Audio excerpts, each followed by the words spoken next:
Good morning.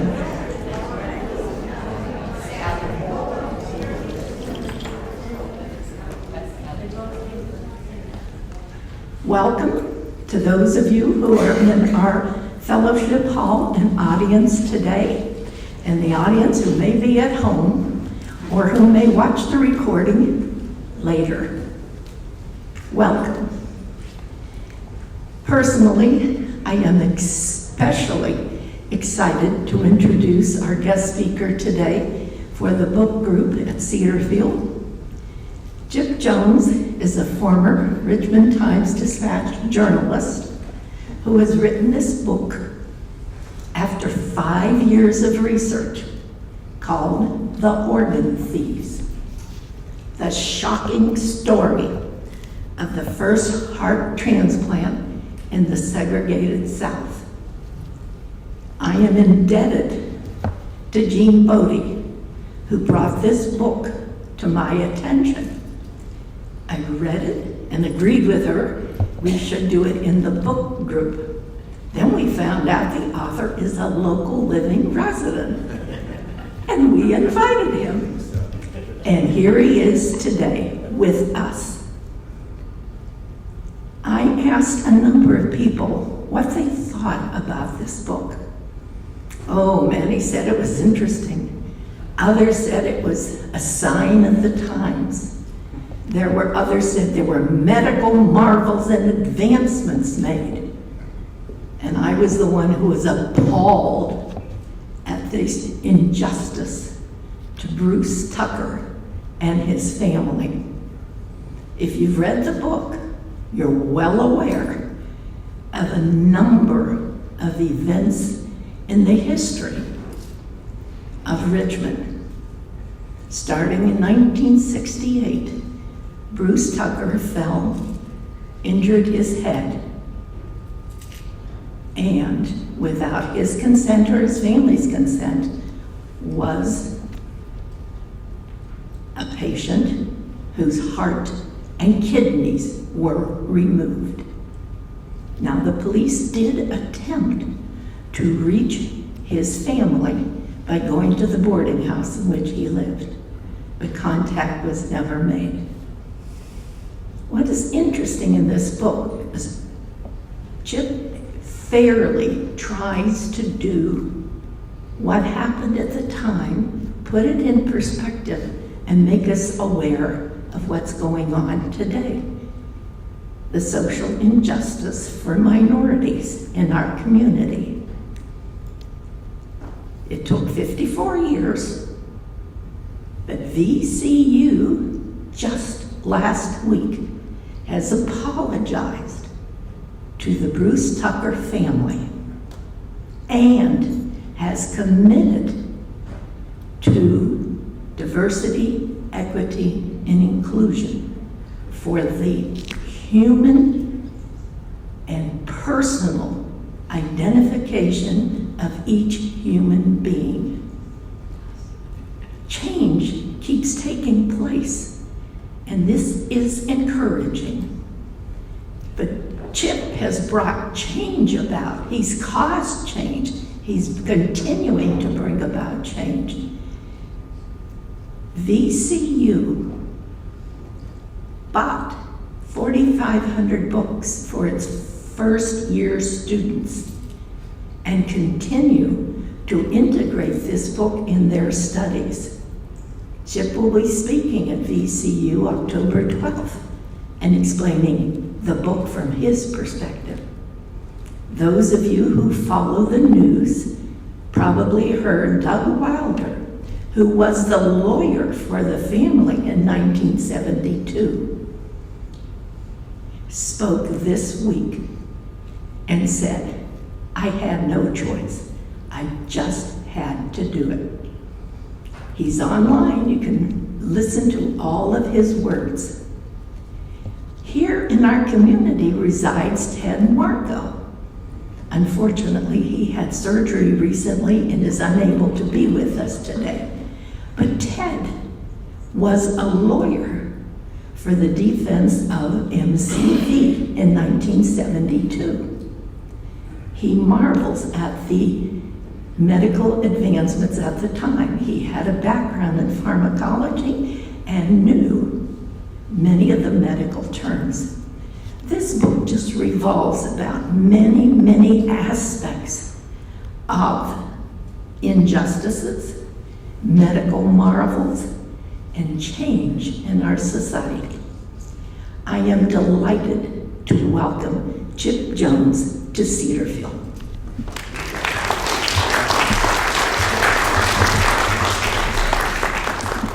Chip has his book for sale, $20, check or cash, at the back of the room at the end of his presentation, and he will be happy to sign new copies or your copy of the book. Thank you. Good morning, everybody. Good morning. It's really nice to be here. Make sure, if you can't hear me, start waving or whatever. You okay in the back? All right. If I get too loud, I guess you can just sort of do this. It really is a pleasure to be here, and I'm gonna do about 30 minutes of prepared remarks, and then we're gonna do the PowerPoint. I'm gonna be done at 11. Okay, I promise. And then there's going to be time, I think, for some questions. I wanted to say what a kind introduction that was, Barbara. Thank you. We were comparing notes this morning, and I was thinking it seemed like yesterday, just yesterday, that we first talked, and she called me. I think she was at her beach house in down on the North Carolina shore, and I felt like, you all remember the book by Madeleine L'Engle, A Wrinkle in Time? I was thinking about it before I came over here. I thought, the more wrinkles I get, the more it seems like time really flies by, because it seemed like yesterday that she and I were talking, and now here I am. Also, I wanted to thank Georgia. Where's Georgia? Is she in the back? She had to leave, and Eddie's right here, and he's such a nice guy getting the AV set up that he's going to hold my hand until it's time for me to click this thing on. He'll bring down the lights, and we'll do about 20 minutes or so with some of the slides that came to me from VCU for another talk, and I started on right in the middle so I can get through it. Barbara mentioned also Ted Markow. Is it Marco or Markow? I never know. Co, with a co. Yes, ma'am. And meeting Carol, that was a real privilege. I'm sorry he's not here. He was instrumental in some of my early interviews. And if you have read the book, let me get a show of hands. How many have read the book? Okay, so that helps me kind of gauge the audience. I'll talk to you mostly like you've read it. But if there's something you didn't understand, maybe in the question and answer, you can ask me, okay? But about middle of my research, which lasted several years, and I was working at the Richmond Academy of Medicine then, former reporter, second career, communications director, and he was kind enough to come over with another former assistant attorney general when he was in their mid-20s, I think. And we had a wonderful interview, and then later he surprised me, and you can tell him thank you for this, by putting me in touch with a person who was actually on the jury that you see in the book, David Plagman, and he was still working at Wheat First a few years ago when I interviewed him. And I was grateful for that because his memory was really sharp. And I'll get more into the methodology of how this book came about, because I often find that when people have read the book, they kind of go, well, how in the heck did you do that, and that sort of thing. And so that's the approach I'm going to take.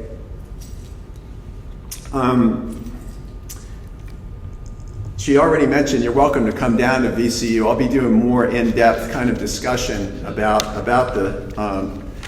book. And believe me, when I wrote this, I had no idea that it would do anything but tell the story of one man, Bruce Tucker. That was my goal. Anything else for me is gravy. So the fact that VCU has it and has made it, it's called the Common Book. So they have a read every year. It's called a Common Book. A lot of universities have that. That's what it is now. And you can go online. You can just go to VCU Common Book if you're interested. There's a whole bunch of interesting materials they put together. There's an Oregon Thieves film series. There's an Oregon Thieves upload you can do and walk down there near the Egyptian building. It's amazing stuff, what they've done with my book. I had nothing to do with that part of it except write the book. Barbara mentioned this apology that came out a week ago. I'm not really going to get into the weeds on that because I had nothing to do with it. I don't know why or how they did it exactly. So if you wonder, again, in how I speak about this today, I'm trying to stick, as they say in the universities, sticking to the text. I can speak to what I wrote and how I decided to put something a certain way. But, as she also said, you can go to the website, you just Google L. Douglas Wilder School of Government, and his hour 20-minute talk is there. You'll see my wife Debbie and I standing up when he asked us to. It was quite a stem winder. So that's all I'll say right now. So when I look back on how I started this about 6 years ago, the research for this, towards the end of 2016, when I was at the Richmond Academy of Medicine, I did envision this to write it for a wider audience. So this is a popular history. You know, that was the goal of my writing, was to tell it as a story. It's not an academic book. But the one thing I also did was include a lot of endnotes, because I knew that I was taking a story that had already been written about, and I was casting it in a new light. I was trying to find out, well, what do we know happened later on from other sources? So you know, I never expected it to get such widespread attention. I never expected VCU Health to express, and the Board of Visitors to express their regrets for what they call, quote, the grave injustice committed, quote, to primarily black and enslaved people during the medical experimentation and research during the mid-1800s, when it was then the Medical College of Virginia. That was something that shocked me in my research. A lot of medical historians know these things. A lot of doctors know some of these stories. I, frankly, as a former business writer and military writer, had no idea about the very gruesome, really, start to, not just at MCV, but Harvard, Columbia, the grave robbing that went on to get bodies to do the earliest dissections in medical schools. So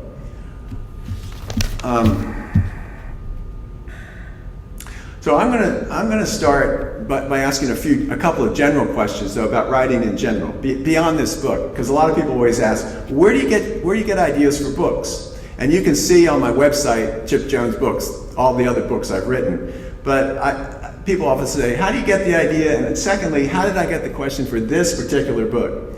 So the first question, how does anyone get ideas for books? They can come from anywhere. So my first book is called Boys of 67, about Vietnam. That came after my first cousin Jim, who was in the basic school class of 1967. It started in April, I think, April or May. He later became General Jim Jones, who was the Commandant of the Marine Corps, a NATO commander, the first National Security Advisor to President Obama. And he asked me a question while I was still working at the Times-Dispatch. He said, he was very close to my father, who was a retired lieutenant general and highly decorated World War II veteran. He said, have you ever thought about writing about our family's 50 years of involvement in the Marine Corps? And I was only a Marine Corps brat, by the way. I was never, I did not join the service during Vietnam. I always said I would have wound up in the brig. So that's just the way it was. My father was very understanding, though, because he'd seen a lot of people die in combat, and I don't think he had any desire for me to be one of the last people into Vietnam. So I took Jim's idea, like, well, yeah, 50 years of the Joneses in the Marine Corps. But what I did was I broadened that idea. And I wrote about him and two of his friends who also became generals and had amazing stories, including 9/11, where the airliner that hit the Pentagon actually hit the office of Jim's personal attorney, Peter Murphy, and he was sitting right there at the piano, and when the jet hit that wall, he was thrown all the way across the room and survived. And if you remember 9/11, when the flag hung out the side of the Pentagon, the American flag, that was Peter Murphy's office. So these were amazing people, amazing stories, and I had the privilege to write about them in my first book. The only other book I'll mention in the last book was War Shots, and this is about the Marine Corps combat photographers of World War II. And this came about when the only surviving Marines photographer from Tarawa, where my father had fought, his name was Norm Hatch. He stopped me in a meeting like this and said, "Why don't you write my life story?" I'm like, "You haven't written it?" You know, and Norm Hatch knew everyone. He knew Errol Flynn. He knew, who was the guy who was the director for It's a Wonderful Life? All those people back in World War II. Do you remember? Frank Capra, Errol Flynn, all those Hollywood people during World War II. It was so interesting what they did. It's so different now, in terms of detachment from the military, but they provided basically pro-American propaganda throughout the war. And Norm was good friends with them, an amazing guy. So, in this book, it's not a combat book, obviously. Although, there is a lot of fighting that happens, as I thought about it to address you guys today. There are a lot of conflicts, both in the surgical suites and in the courtrooms in 1972. And all this happened, as Barbara said, after a black factory worker named Bruce Tucker was wheeled into the emergency room at MCV on the night of May 24th, 1968, after having a very hard fall, but he still had all his vital signs going. And the thing I thought about, again, coming over here this week, as I thought about preparing these remarks, I thought, unlike my cousin Jim, General Jones, or other influential, famous people I've gotten to meet and write about over the years, Mickey Mantle to Muhammad Ali, one of my favorites, Chuck and Linda Bird Robb. The light just went out. I don't know. Must be a timer. Thank you, Eddie. I'll keep going.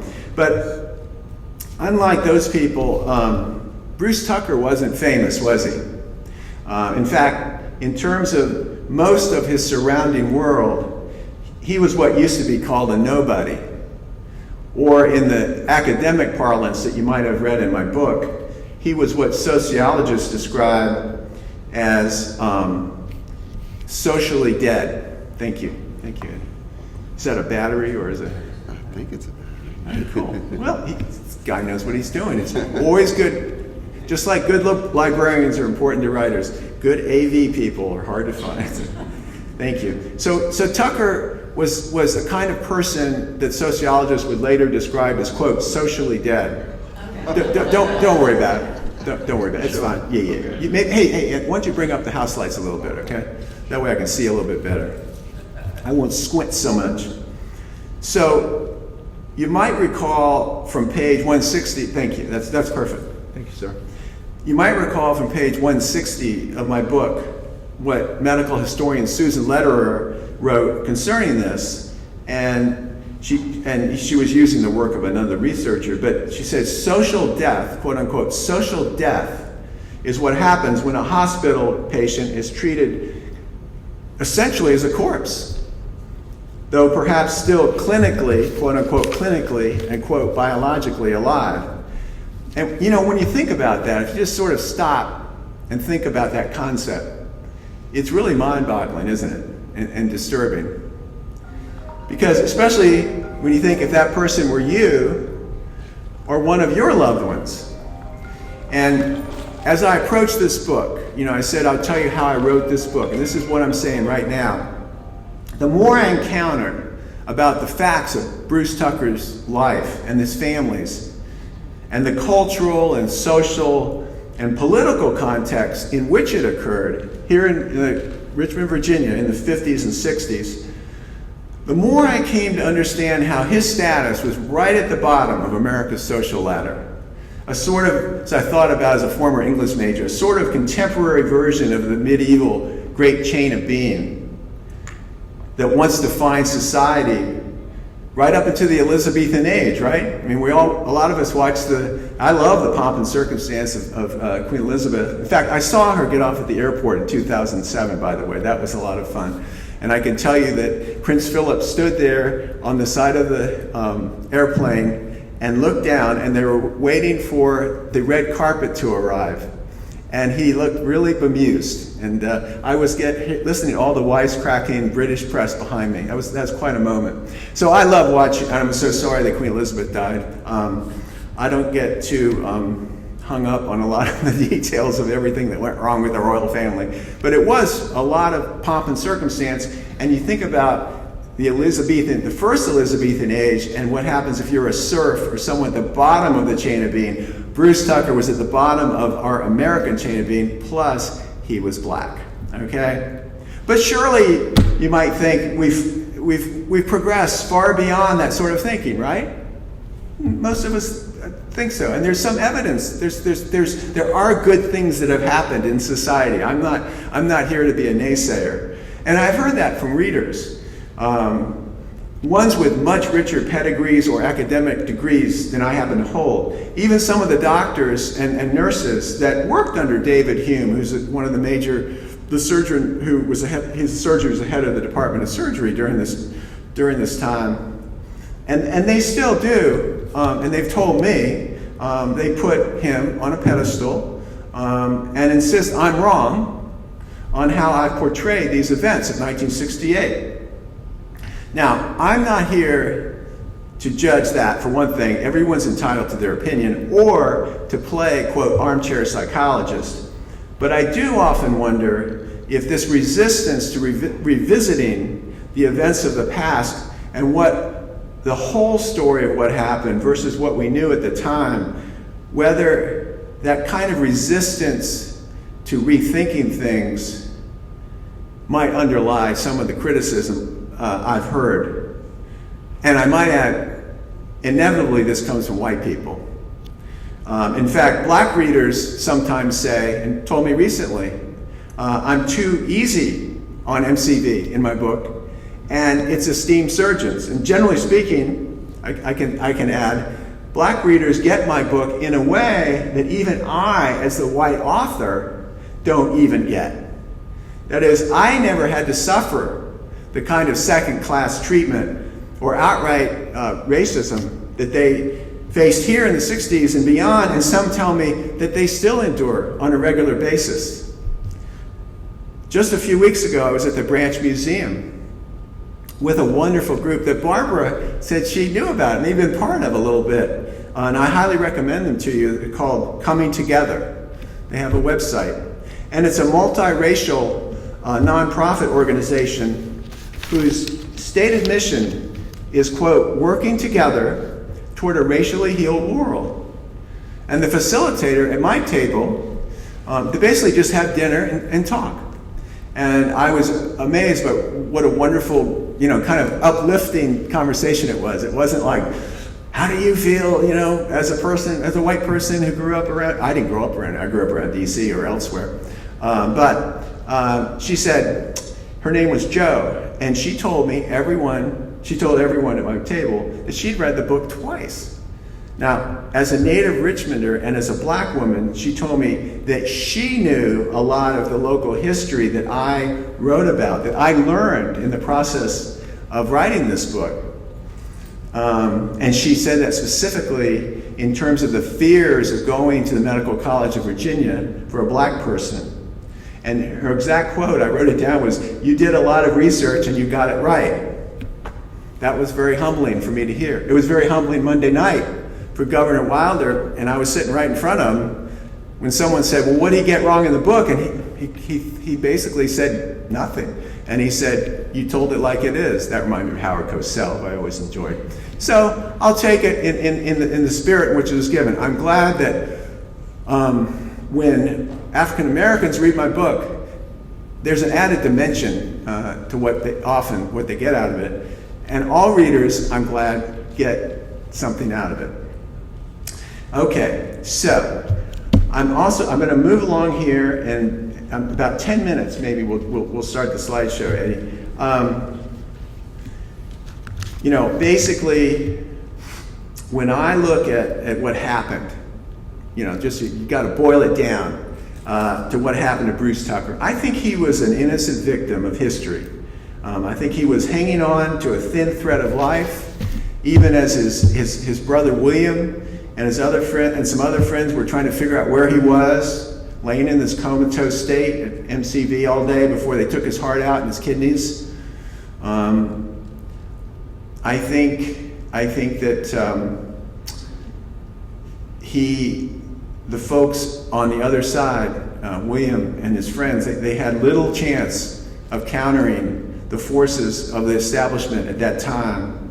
And not after the doctors that night, the medical residents, had identified Mr. Tucker as a possible person to harvest. I hate that word, by the way. Don't you? I mean, it's so impersonal. Harvest his organs. They simply saw him as a body for a long-delayed experiment that they wanted to do.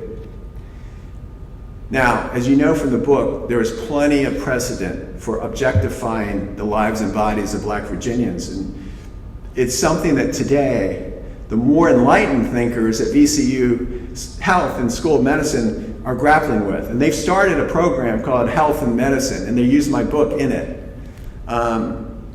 And these are what you call difficult conversations that they have for the medical students. Especially the part that still is literally in the foundation of the medical school building, the Contos building, where today's first-year medical residents are getting, or medical students are getting their lectures. So it's very strange. I can tell you something during the question and answer period about Abraham. If you read the book, you'll know that he didn't want me to talk to him at that point. And I respected that, but I felt I had to find him in the wilds of Dinwiddie County. And I try not to over-dramatize that part of the book, by the way. But it was pretty intense because he was living basically as a recluse. I think kind of still does. We had a good conversation earlier this year, I can share later. And really, the whole experiences that are still going on, like being here today with the organ thieves, have been amazing. I mean, for me, and just in terms of opening my eyes and my heart to new things. And I think the other couple of questions I'm going to answer before we go to the slideshow is, how did I actually what started the actual research for this book? And it actually started as a public relations problem. And it started as a public relations problem at the Richmond Academy of Medicine. And I'll just tell the story without looking at my notes. Basically, I went into a colleague's office one day and he was telling me about how some of the older doctors really wanted to put on a historical seminar, which doctors are prone to want to do, and lawyers too. And he said, "There's a little bit of a problem I have with this." And I said, "Well, what's that?" And he explained to me. He said, "Well, the surgeons are well known. I mentioned Dr. Lauer and Dr. Hume and others. The problem is that if we have a public forum about this and the reporters from any newspaper, whether it's the Times-Dispatch or Washington Post or the Richmond Free Press, or back then you still had Style Weekly, they might ask the question, well, where did the heart come from and what was that about? And so, and how did he wind up giving up his heart?" So, of course, as a former reporter, my antenna went up. So I basically started going down to the medical archives at VCU. It was in what was called then the Tompkins-McCaw building. It's been renamed because they'd gotten rid of all references to Confederates across the campus. I don't even know the name of it now, but it's right around the corner at 8th and Clay, right around the corner from the ER there. And I spent a couple of years down there basically with Jody Costi, who's the archivist, and sort of got a short course. I've always said maybe like a master's level course in medical history, certainly not a PhD. But what happened was, as I started out my research, I was thinking that I would write something along the lines of like Tom Wolfe's The Right Stuff. And I love Tom Wolfe. He's from North Richmond. Some of you know that. One of Washington and Lee. And I thought, I think this heart transplant race is sort of similar to the race to the moon, or the moonshot. There had been, every second counts had been written about Dr. Lauer and Hume. So there had been a book or two written about those events. But I thought if I could take a new look at it, especially with the Richmond angle, it could be interesting. But one of the first things that changed my thinking was an interview. I spent a year trying to get an interview with Doug Wilder. And he resisted. Finally, I found someone who knew him well enough to say, look, this man, Bruce Tucker and William, they deserve to have their stories told. They've been forgotten. They are forgotten people of history. So he gave me an hour-long interview on the record that I recorded. And in that interview, which I used in the book, and you'll see, he poignantly described his own painful memories of this whole thing, representing William Tucker and the family in the aftermath of Bruce Tucker's death and the harvesting. And I quote Mr. Wilder on page 296 of my book as after more than 45 years, he could still picture the crestfallen look or expression on William Tucker's face when the all-white 7-man jury returned a verdict in the doctor's favor, leaving no compensation at all for the Tucker family, including his teenage son, Abraham. Speaking of William Tucker, who was a polio survivor, he had a deep, booming voice, Governor Wiles said the other night. He said, Wilder told me, he said, quote, he was very bitter about it. He really felt it was racial discrimination, and he didn't hide it at all. So the more I learned about this case and the earlier practices at MCV, the story that began is kind of up here in my head. I would say it went from my head as a kind of a really cool Tom Wolfe style narrative it really went down to my heart. And I didn't know exactly how I was going to write the book until I was on a deadline with Simon & Schuster, having to meet that. And I really just literally was on my own. So every word in there is how I myself grappled with this really tough history. And in terms of my approach, I had spent 5 years doing nothing but covering Philip Morris back in the 90s and how it did research in Richmond basically to addict millions of people to tobacco products. It's now called Altria, by the way. And from that experience and from following all of their court battles and talking to both sides of that story, I learned that sometimes the best stories are still waiting to be told. In other words, that's really what investigative journalism is, or what history can be. So I broadened my goal to bring out his story, to bring out the Tucker story, to bring deeper perspectives about the mistakes, the prejudices, the pressures, the professional pressures on Dr. Lauer to finally do it, as Dr. Hume kept saying, just do it. And once Christian Barnard had done his first heart transplant in December of 1967, they were really not happy because they, as you know from reading the book, they had helped him over a 3-month visit in 1966 to learn a lot about their surgical techniques, but mostly it was about using extreme cold to preserve organs. And that's what Christian Barnard went back to South Africa with and used without adequate prior testing, according to the American doctors. So I'm going to move to in just a second. I've got one quote from one of my favorite writers right now who just passed away, is David McCullough. And if you've read, how many of you read the Truman biography? Oh, that's so awesome. What a great book, isn't it? And I'm reading it now because I'm working on a memoir about being the son of a Marine general and a wife who lost her first husband in the Army in the Philippines, and then survived and met my father and lived all across the country. I call it Semper Brat, meaning instead of Semper Fidelis, Marine Brat. We'll see if it gets published. I've already written a novelized version of it when I was at Hollins, and I actually dropped that book to write this book. So I'm determined next time I see my agent to get him to get on board my idea. But I love this quote from David McCullough, and I was reading his book because Harry Truman, I got to meet when I was 11 years old. We got him to sign an autograph book that we have that starts with A. Lincoln. We had a family member who was in Congress, and my dad, who was a general then, set up a meeting with this little man at Truman Library, and he was a wonderful guy, signed our book, and I've always been fascinated by Harry Truman. And McCullough, he described his own process of seeing history in a new way. And he said, discovery comes most often from not finding something unknown or long hidden, but from seeing afresh what has been on the table all along, seeing afresh.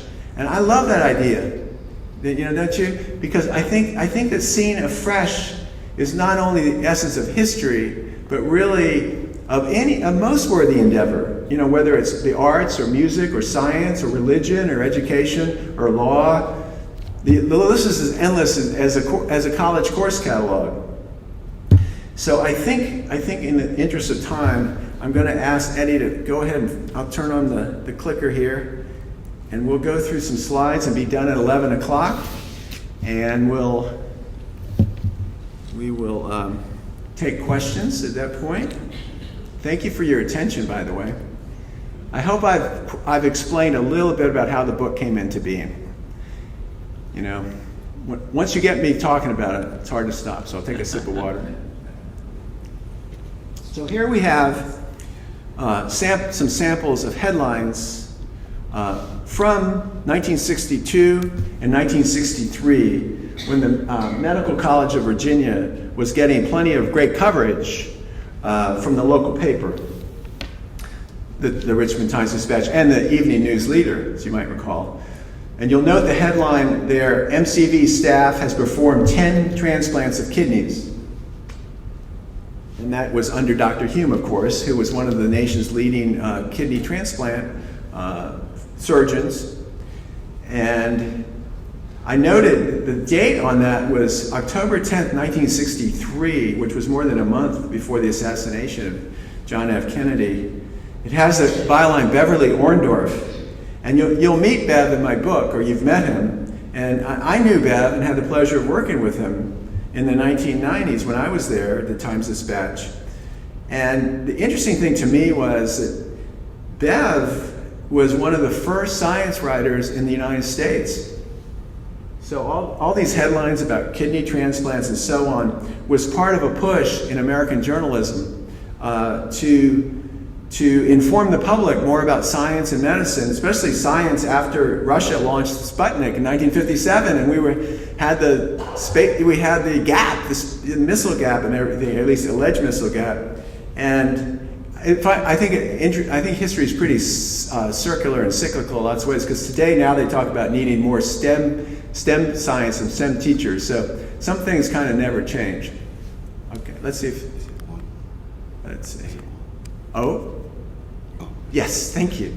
Eddie asked the right question. He asked anybody when anything doesn't work, is it on? That's a good. So this is Dr. Hume on the right, I believe around 1963, with some of his colleagues, and he put the Medical College of Virginia on the map with this kidney transplant research. Let's see if I can, maybe you can turn it a little different. Yeah, get a better signal there. There you go. Here's a slide from the Stanford University team. That's Norman Shumway, third from the left, and Richard Lauer, far right. And they, in their often quiet way, helped set the stage for the breakthroughs in heart transplantation research that led to the world's first heart transplant by, as I mentioned, Christian Barnard.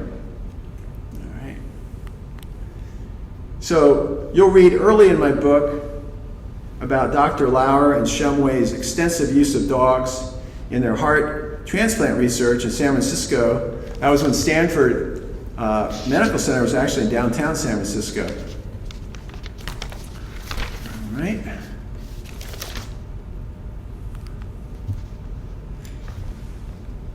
Now here's an interesting headline from 1967 by Bev Orndorff.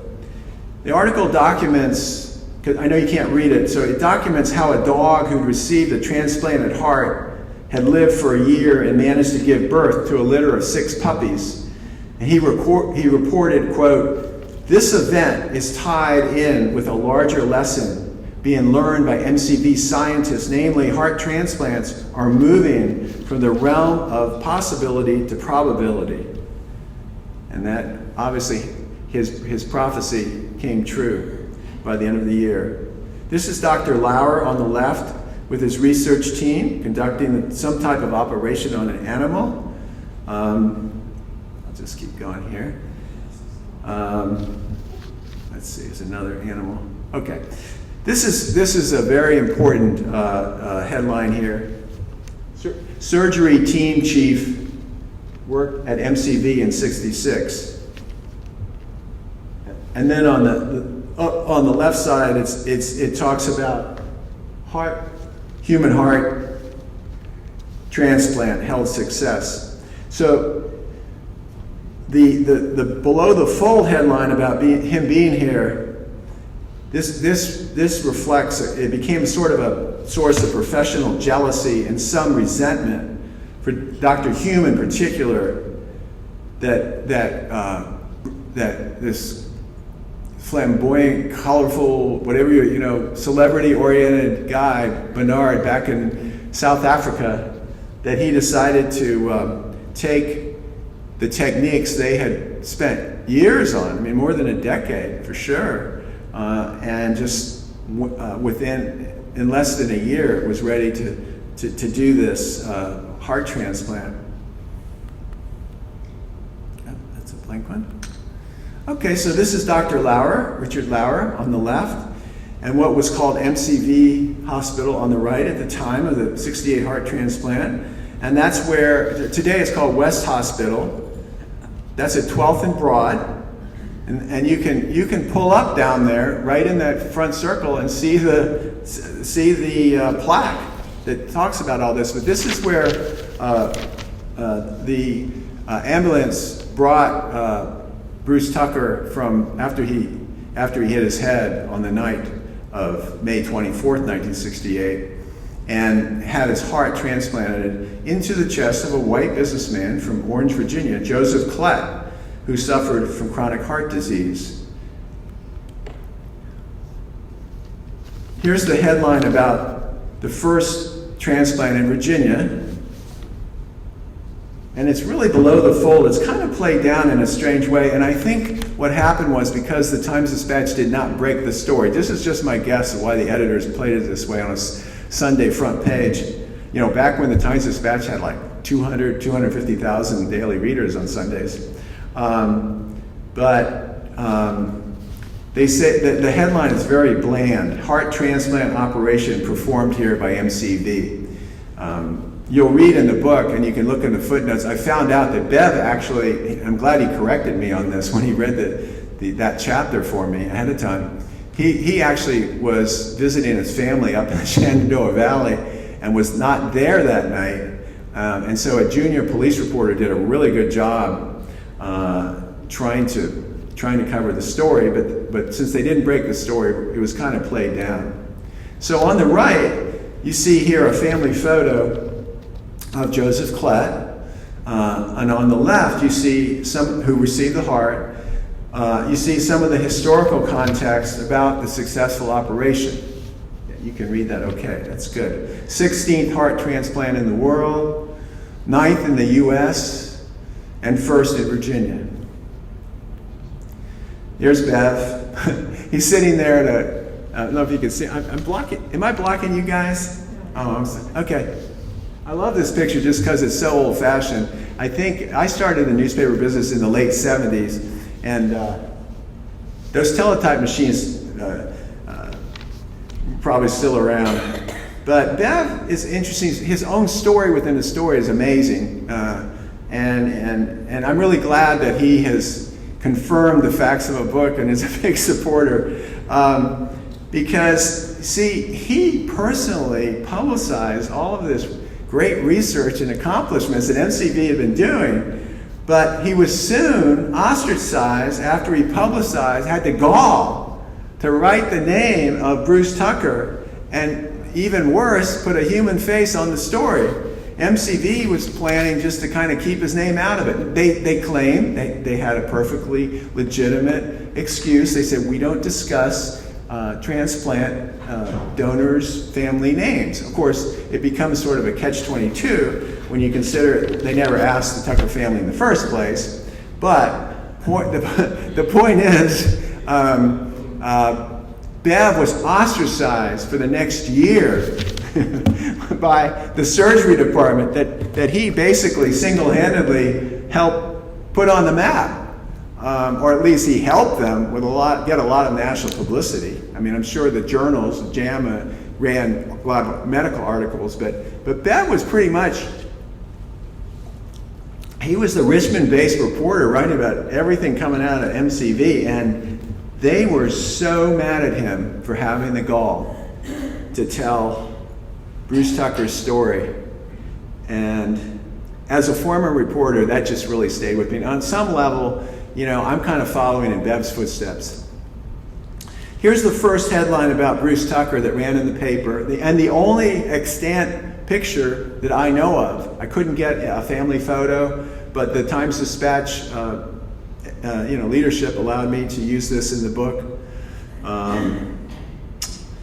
The article ran the morning after Bev Orndorff, the enterprising medical reporter, science reporter, was at his desk. It's like a Monday night after the Saturday surgery. And the guy who took, back then you had an obit desk, and you had the person who, all they did was take obituaries. And the reporter came running over and said he'd gotten a call from the funeral home director handling a funeral in Stony Creek, Virginia, which is right off of 95. You can go down there. You can visit this whole thing if you ever want to. Little Bethel Church where they're buried. It's all there. I've had people ask me how to find it. I can help you find it if you ever want to. Well, the funeral home director basically said, hey, this is the guy that all the news is about. So that tipped Bev off, and within 2-3 hours at max, by midnight, he put together, using the old city directory. Remember those city directory things, those books they used to have in the library? They're like reverse phone books. And he used that. He managed to, he did a brilliant job of daily reporting. He managed to find Mr. Tucker's boss at the old SK plant down on Carey Street, which is now right across the street from where the hotel is down there at the James Center. It's now a parking deck where Bruce Tucker worked. So literally, you all are in the ground zero of this book. If you go down to the tobacco company, say, or if you go down to the, what is that, the Omni. It's right across from the Omni. Well, it didn't take long for William Tucker, his brother. Well, I'm skipping through here, but this is St. Philip Hospital, and as you know from the book, this is where William Tucker is just desegregated, and that's where he was drawn to go to get news of what happened to his brother, and so these are a couple of headlines. Good, you can see it good. Questions arise on a heart donor. And then one that's from the News Leader, I think, but from the Richmond Afro-American, from the black press, it says, say heart was snatched for Virginia transplant. You can see the difference in tone and perspective on what the more establishment, white-owned press considered simply an important historic first, a perspective I first encountered in 2017 when I first began doing my research, and in the black press, which was much more skeptical. So these headlines are about the first civil lawsuit. There was never any, people asked, were there criminal charges brought for manslaughter or something like that against the surgeon? No, never even considered. The civil suit was filed in the Richmond Circuit Court in 1971. And that's when I get into telling the stories of the different people on different sides, including the Attorney General's office. And I talk about the well-named Jack Russell, perfect name for attorney if you need someone to defend you. I talked to his son John, who was still practicing law locally. There's so many different stories in this book because Jack Russell basically was an expert, actually created like much of malpractice, legal practice in Virginia and in the nation. And so anyway, there was a lot of smart and aggressive people working on the case. That's the, you might recognize the old City Hall downtown, and that still stands today on the Capitol grounds. And I am no architectural expert, but I always like to throw in that it was done in Gothic Revival style. I had friends who worked there at the Roanoke Times, and back in the day it used to be where the bureau was for the Roanoke Times and the Virginian Pilot. And that's where the lawsuit was finally heard in the jury trial, where Ted Marco was part of the MCV defense team, and Jack Russell was the individual attorney for the two doctors, because that was through their insurance company. And that provided what I call a dramatic backdrop for what I always think of as kind of a David versus Goliath legal battle, meaning Doug Wilder and the Tuckers being the Davids in the story, as he fought to get financial compensation. So here's a very dapper-looking Doug Wilder when he was a state senator in the 1970s, right around the time he was representing the Tucker family. And as you'll recall in my book, he had the audacity to challenge the status quo in the General Assembly. As soon as he got in as one of the only black state senators, I think at the time he was the only black state senator, if I'm not mistaken. I could be, but I think he was at that point. And he started a crusade that took him years. I mean, if you're not from around Richmond, you wouldn't believe how long this took him to get rid of the racist state song, "Carry Me Back to Old Virginia." There's the aptly named Jack Russell. This is Judge Christian Compton, the Richmond Circuit Court judge who presided in the 72 case. And I was really heartened the other night to hear, and if you happen to listen to Wilder online, he'll confirm this. He actually said he learned a fair amount from my book because I discovered there was no transcript in this case. And you'll also see a lot of conspiracy thinking about why that is. I think it's a pretty banal reason because the Richmond Circuit Court clerk, Edward Jewett, told me it's very simple. If you didn't appeal a case, they got rid of all the transcripts or recordings. And I think they had a stenographer there too. But whatever recording or stenography was done was dumped in 1982, 10 years later, because no one appealed the case. And what Wilder said the other night was that he appreciated the fact that I went down to the law school in Lexington at Washington Lee Law School, which was Compton's alma mater, and found 4 boxes of papers, and among them was almost 100 pages of handwritten notes during the trial. And with the help of my wife, between the two of us squinting at his scrawl, we managed to, I'm not sure what happened there. I'm going to go back here. We managed to interpret a lot of what he wrote, and it was very interesting because it allowed me to provide kind of an interior dialogue from Judge Compton in my story. So this quote, if you can't read it, I'm just going to read it out loud. It came from an oral history that Dr. Lauer gave in 2002 to my friend Jody Cossey, and I think Sheldon Redshin when he was the CEO of VCU Health or the School of Medicine as well, and I didn't write it down, but you can read it. It says, the first difficulty occurred, I think, on the day when someone mentioned the word malpractice. And the judge, he sort of said, hold it right there. This is not a case of malpractice. This is a case of wrongful death. So it gave us all a little pause because, first of all, I wasn't insured against, wrongful death. I mean, we're talking like murder. And this is one of these things as a writer or historian you attempt to sort of suss out, because he wasn't being charged with murder. He wasn't even being charged with malpractice, actually, in Virginia law. And parts of the wrongful death suit were dropped, as you know, which made the possible compensation just $100,000, which they never got anything out of. But it was very interesting because, to me, as a writer, because I think Dr. Lauer is a very thoughtful, introspective person, and he was really quite concerned during the whole trial that somehow he was going to be convicted of murder. And I asked his wife, Anne, who I interviewed at Westminster Canterbury, about this, and she really couldn't explain it. Whereas David Hume, during that trial, his personality was such that he loved it. I mean, he loved the attention. And if you read the book as well, you'll hear Doug Wilder the other night just railing about the conference that Hume managed to put on using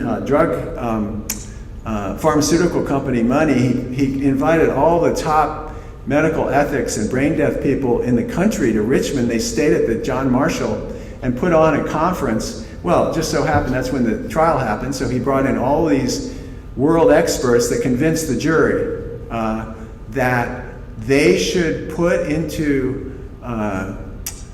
they should consider something that was not part of Virginia law, which was brain death. That was not on the books when his heart was taken out.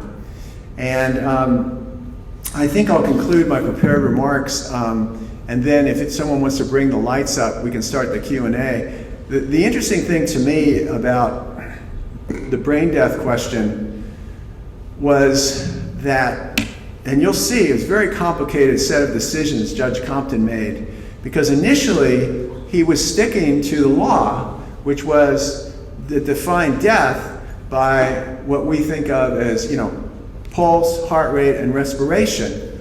And it was only right around the time, really after Tucker's heart was taken, the Harvard Ad Hoc Commission on Brain Death issued a report in August of that year, so several months later, but that said, we need to define death in terms of brain activity. And as you know from the book, what happened was that Dr. Hume and Lauer knew about that report, so they kind of put it into effect, and they had a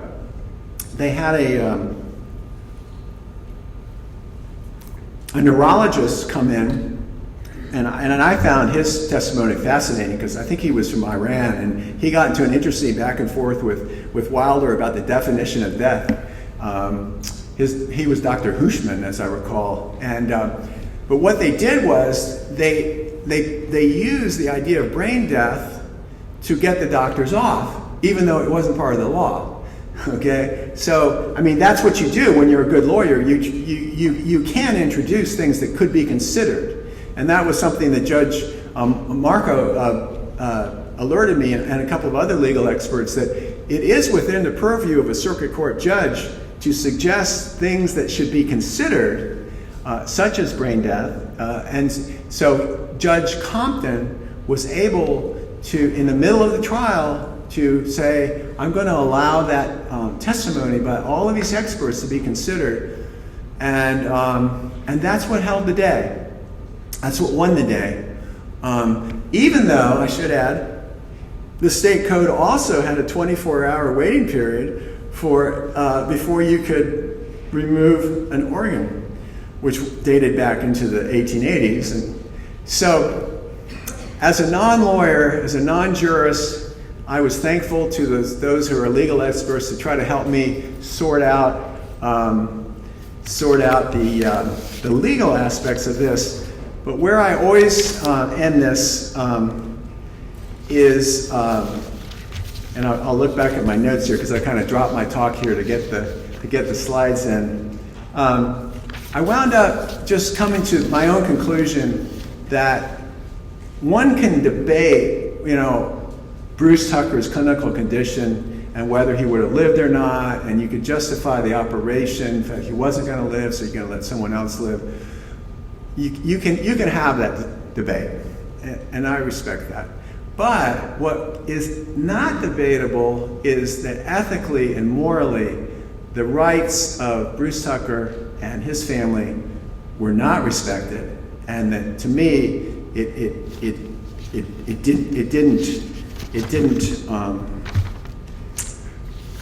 it wasn't right.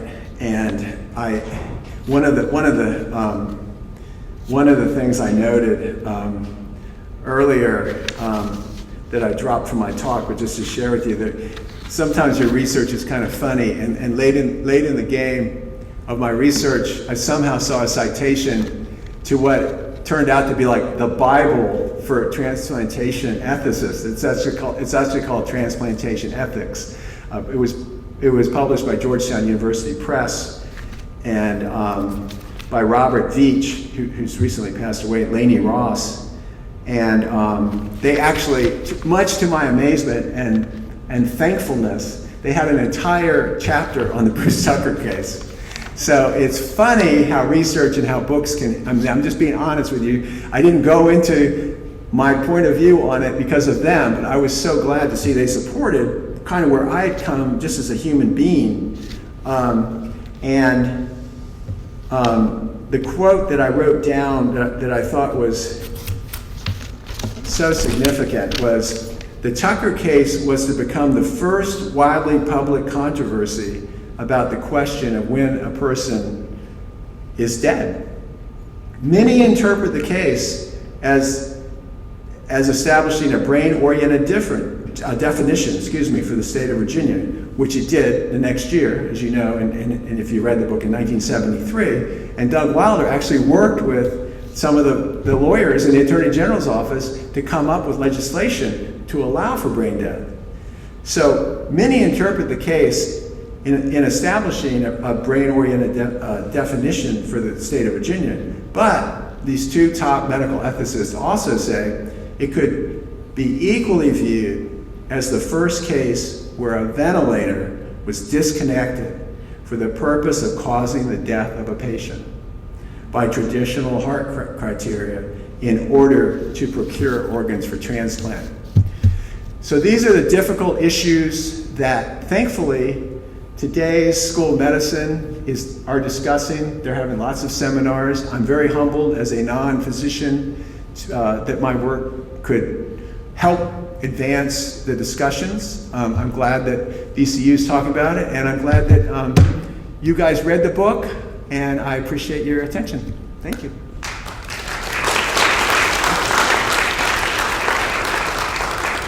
I think it's going to be a chance for some questions, right? Yes. Do women have microphones? Raise your hands. Wait for the mic, please. Turn this off.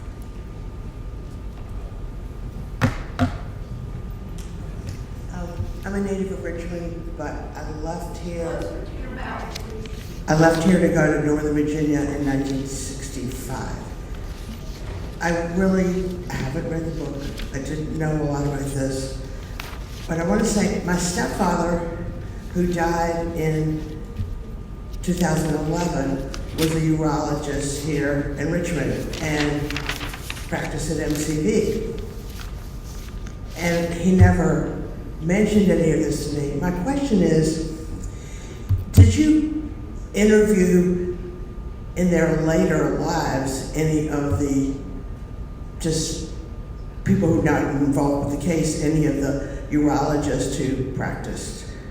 Urologist, I didn't talk to urologists. I talked to a nephrologist, Norm Sporn, who passed away recently. I spoke to the Jewish Community Center with Norm's help. He was very helpful. One of the best interviews was my friend Walter Lawrence, who was the emeritus professor at the Massey School of Cancer, and Walter and I knew each other well. And so Walter gave me a day of accounting of the event. So I would say between Walter and Norm Sporn in terms of surviving people and using the oral histories of the doctors, that's what I based my research on. I have a question. Has there been speculation or do you have an opinion about whether had the wrongful death claim, the statute on it, had it not run? And also if all the proper parties had been sued, would there have been a different result for the benefit of the Tucker family, or would it matter? Well, no, I think you're right. It could have been if Doug Wilder's claim had come in sooner under wrongful death, because what I learned was under that part of the statute, you could consider it emotional damage to the parties, but because he had not made a filing deadline, and this was something we had a great time talking to the judge about and others. Doug Wilder's a great criminal attorney, but he was doing like 5 cases a day. And that's why it was a David and Goliath scenario, because they had time, the state, the AG's office, and Jack Russell, to really do the kind of research. I mean, one of the lawyers who was there with your husband, Carol, actually went out to California, and Bill, what's his last name? Cruz, yeah. He was there with him during our interview, and they did an extensive amount of research that Mr. Wilder just didn't have time to do. And so that's a very good point, though. It would have made a huge difference if that had been part. If the judge had allowed that during the pretrial motions. I guess too, I was going, would it matter whatever? You had a white jury and a black family involved. That's a very good question. I actually think, and again, talking to Mr. Plagman, that the jury was fair in the sense that they followed the judge. He told me, Mr. Plagman told me that the jury wanted to give compensation to the Tucker family, but because of the way the case had been narrowed, they weren't allowed to. His remarks to me, the juror Plagman's remarks, were really interesting because he was actually getting a lot of grief from friends of his in Richmond for being part of this whole case. And what are you doing there? That case of Doug Wilder is, and Plagman had lived over in Korea, lived around the world, so he knew a bit about the world. So I think if the case, if you've ever been on a jury, which I have, you follow the judge's instructions. I think it's possible that they would have come with a judgment, but because of the way it was fashioned, they got zipped. One more question. One more question. Oh, 2. Hi, I was in the book club when you talked with Tom Morris. Oh yeah. Hi. All right. What's your name? Gene Bodie. Oh, hi, Jan. I remember your name. And I have too much history. I'm an old nurse. I worked at the Cleveland Clinic. I worked at MCV on the transplant floor for a while. This was much later, obviously, than '68. But my question, did you ever interview any of the recipient's family? I find it a paradox that you can't marry my daughter, you can't live next to me, God forbid you go to the same school, but I'll take your heart. Mm-hmm. And I wondered if the family, probably the man, was never really with it enough, this is a nursing term, to understand the black man's heart. But I wonder if how the family felt about their father, husband, brother getting a black man's heart. Oh, the Klett family? Yeah. I did not go in that direction. I tried to reach them through where he was buried up around Orange. But the honest truth about this is, in writing a book, when the clock is ticking, and I had to have it in to my editor by June of 2000, and they'd given me a 3 or 4 months extension.